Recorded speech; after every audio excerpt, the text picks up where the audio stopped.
I'm so thrilled yet devastated to be talking with the two of you, especially after such a beautiful exit. I mean, I want to start though before how this all begins because Hannah, I mean, we know that there were a couple times when you had some close calls with coming back onto our screens, but you also have been incredibly busy doing some very great work outside of the show. So, I mean, what was your reaction when you were asked to do this? And was Simone always going to be your first choice for a partner? Yes, not a doubt in the world. As you said, there have been some close calls with me returning back to your screens, but ultimately it just didn't make sense for me at those times because I was in school, either getting my master's or getting my MD. But it just so happened to work out with my school schedule that Georgetown was able to work with me this time around. And so it made sense with my school schedule. It didn't interfere with my education and my career because those come first. And Simone was absolutely always going to be my partner.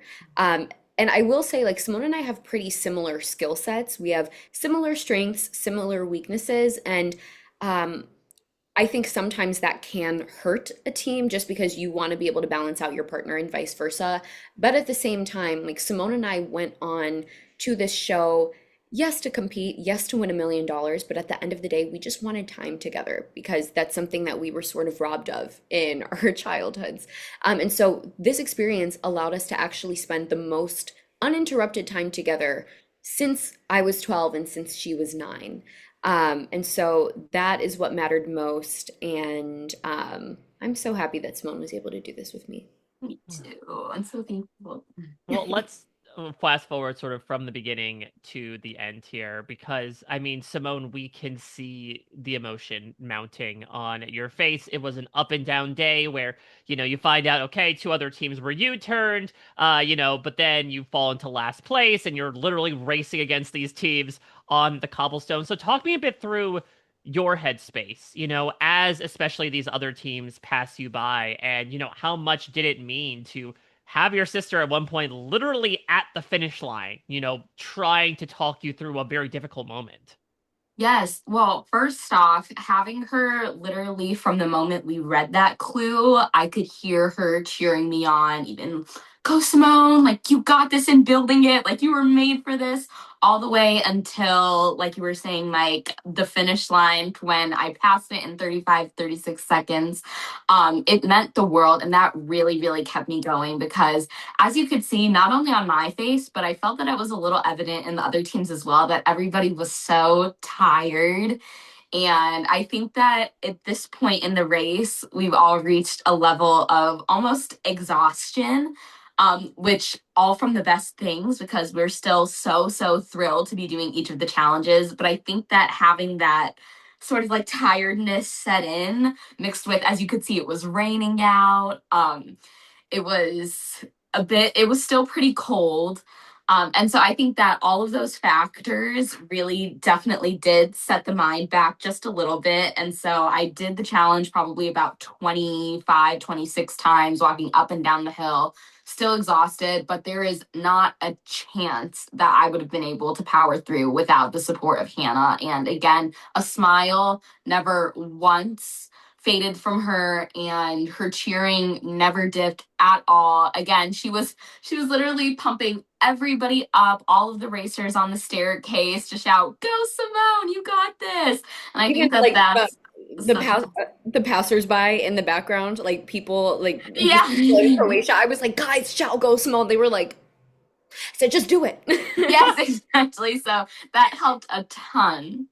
Yeah, so something that may have gotten you to that point, and maybe speaking to some of the exhaustion and anxiety you all had, is that you had a literal back and forth on this detour where you were struggling at first. You're like, okay, let's switch. And then you're trying to get directions. You're like, okay, well, now they're passing by, so let's go back. Talk to me a bit about that, because it seemed like from our perspective, that was the first time this season where you were both legitimately debating, swapping tasks. But how tough was that to then go back on that decision of saying, okay, at this point we kind of have to cut our losses and see if we can power through this thing. Yeah, so for that skinning challenge, we had gotten checked a couple times and we had to go back to the drawing board or the cutting board, not to be ironic, no pun intended, but We had this unspoken rule where actually, no, it wasn't even unspoken. It was very much spoken. If we weren't making progress after 10 to 15 minutes at one detour, then we would switch. And the other detour did seem more straightforward because there was no skill involved. It was just brute strength. Albeit they did have to carry a pretty heavy weight, and I don't know how you and I would have done at Mhm. that because, of course, like we weigh less than Joseph, Adam, Tucker, Eric, Jag, and Jazz. Um, However, when we started asking people, like passersby, for directions to get to the other detour, people's phones weren't working. There was no signal.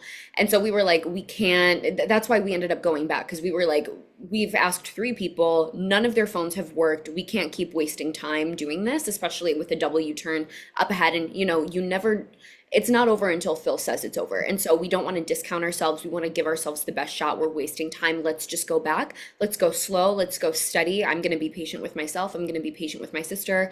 I have a bit more experience slicing and dicing because of my anatomy classes. And so I felt at home and I was like, let me just kind of watch Simone walk her through it. And I think the high pressure and like the tension of the day earlier with all of the teams being there had me a little too focused on myself and not focused enough on Simone. So I could have been more supportive. And when we went back and us being there by ourselves, that allowed me the ability to do so. And then we ended up getting it.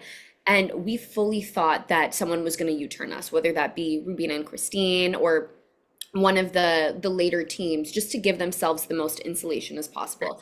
And so we were fully expecting to see our names on the board. And I think that frazzled us as well, going to the wrong bougie bar. So there were just a lot of factors that threw us off our game because up until this point, we had been pretty solid with the exception Yeah. of that horse roadblock.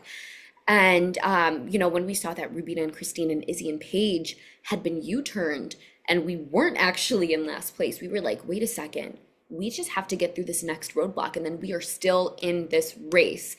And that allowed us to lock in. We had no issues getting to the next detour.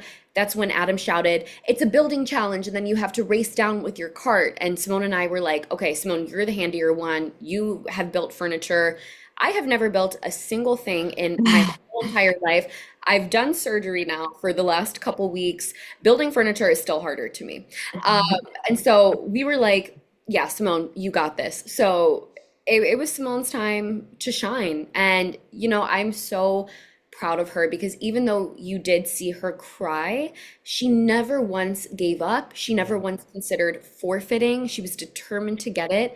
And I could see like the tears weren't necessarily from her being defeated, but I could just see that she felt like she was letting me down. And so in that Mm. moment, it was so important for me to step in as a big sister and let her know you could never in your whole entire life let me down. I will always be your number one cheerleader. And she was able to get it. And I don't think I've ever been prouder of her than I was in that moment in Croatia.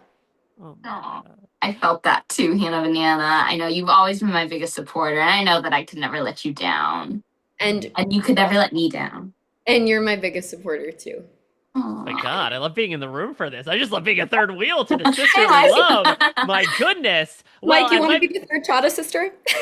My Hey. God, I will take that opportunity. Please, I'll go to the courthouse right now. I'll be Mike Chada. Let's do it. Let's do it. You already got Yeah. your yellow on. You fit right in. There we go. Different death.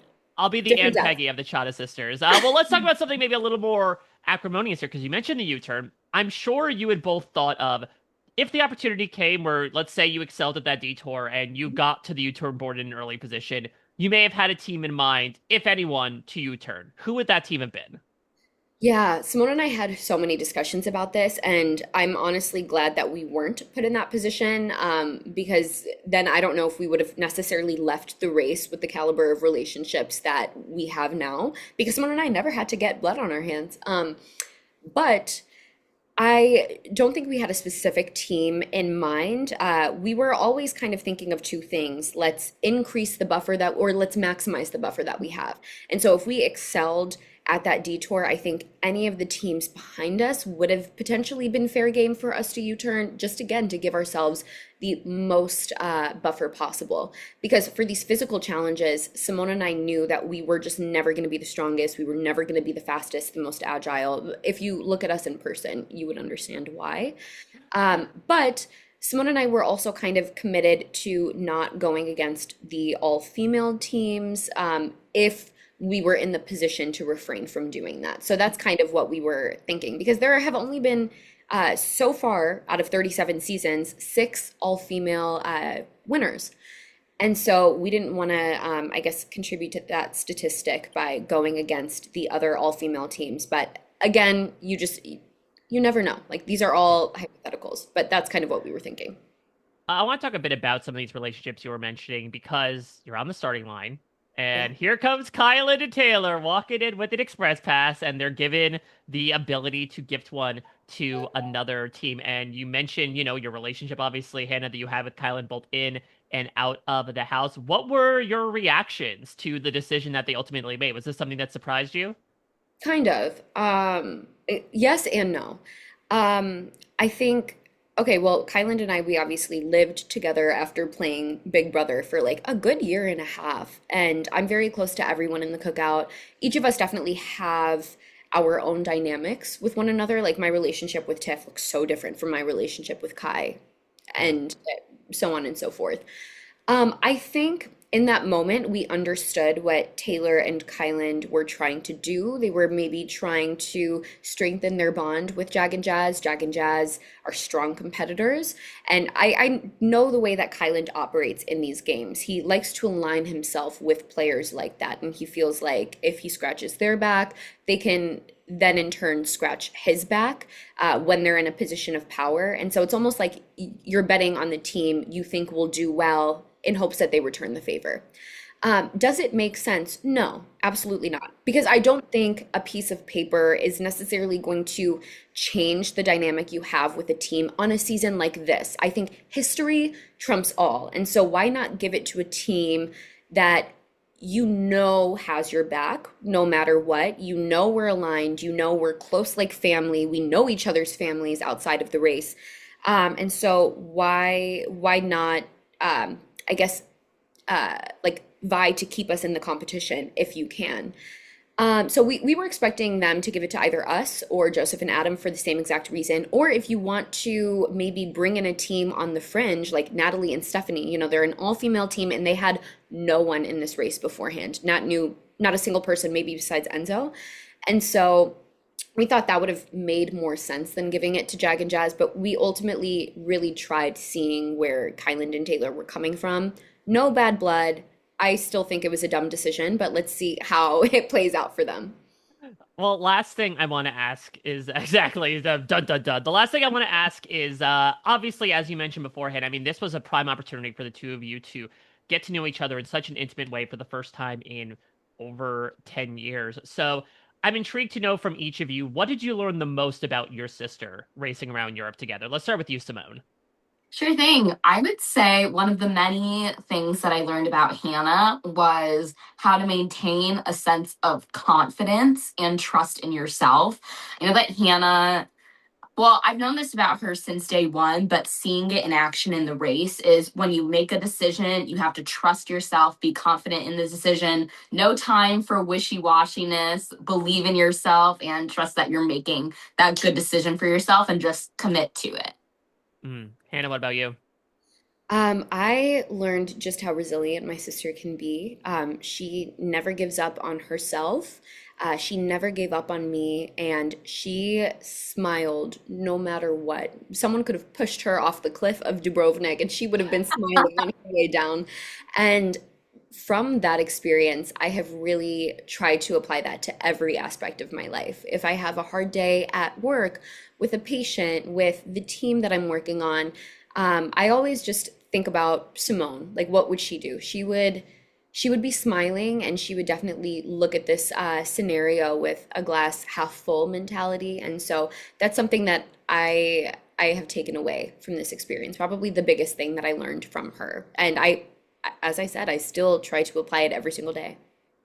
I mean, it's always tough to look at The Amazing Race and be like, aha, this is what their relationship distills down to. But you can't help but look at the way your race concluded and be able to see just like how much love and pride and respect you both have for each other was overweening from any sense of competition, any sense of, $1 million prize, because what you were able to walk away, listen, a chunk of change would have been good, but it seems like from what you were both able to leave with, it was the oddest, sister road trip you could have ever possibly imagined. And so I want to say, thank you for letting me in this case, but also letting everybody into your family.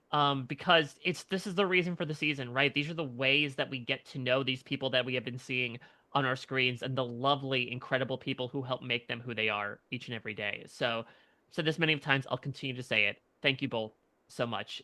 Sincerely, it's an incredible opportunity to get the chance to watch you, to talk with you, and thank you for letting us see every great thing the Chaddha sisters bring to our lives in general. Thank you, Mike. We Mike, appreciate that was so poetic. it. Sorry. No, that's okay, Swanee. Go ahead. Oh, sorry to interrupt you, Amanda. Yes, well, basically to second what Hannah said, thank you so much for your constant and unwavering support. Always. I'll be there for my sisters now. So like you got me in your pocket. Well, I'm gonna leave you to it. Thank you both so much. Again, I hope to see you and both talk with you soon, and all the best. Thank you both again. Thank you Thank so you, Mike much, Chaddha. Hannah. Yes, bye.